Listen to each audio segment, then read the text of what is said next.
This is the fourth one video clip. اب اگلا چوتھا آپ کا رکن ہے غرض تشبیہ. جس مقصد کے لیے تشبیہ دی جاتی ہے اس میں مقصد کیا تھا؟ پانی کے ٹھنڈے پن کو ظاہر کرنا، اس کا ٹھنڈا ہونا ظاہر کرنا. مقصد کیا تھا؟ پانی کے ٹھنڈے پن کو ظاہر کرنا. تو وہ کیا کہلائے گا؟ وہ مقصد کیا کہلائے گا؟ غرض تشبیہ. Got it? پانچواں رکن ہے حرف تشبیہ. اب وہ الفاظ یا حروف جو تشبیہ دینے کے لیے استعمال ہوتے ہیں، مثلا طرح، مانند، جیسا، جیسی، سا وغیرہ. ٹھیک ہے، جیسے وہ برف کی طرح ہے، جیسے پانی برف کی طرح ہے، وہ چاند کی مانند ہے.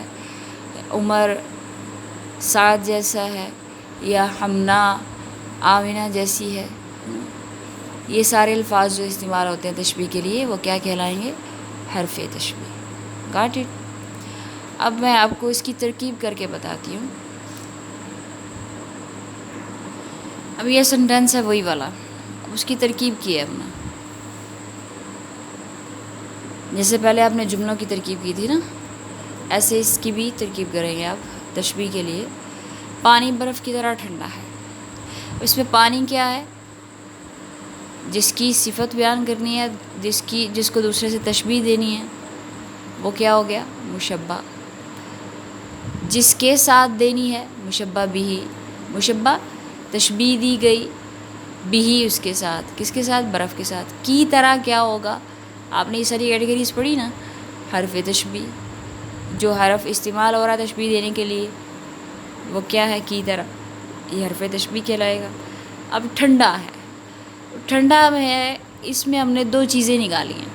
ایک تو ٹھنڈک، یہ وجہ تشبیہ ہے. پانی کو برف کے ساتھ تشبیہ دینے کی وجہ کیا ہے؟ ٹھنڈک. اس کو ہم کیا کہیں گے؟ وجہ تشبیہ. اور ظاہر ہم نے کیا کرنا تھا؟ پانی کا ٹھنڈا پن. تو یہ کیا ہوگی؟ غرض تشبیہ. اس طریقے سے بھی آپ جب اس کو الگ کر کے ڈیفائن کرو گے، اس کو کہیں گے ہم ترکیب کرنا. ٹھیک ہے، اس سے پہلے بھی آپ اس کو سیکھ چکے ہو کیسے ترکیب کی جاتی ہے.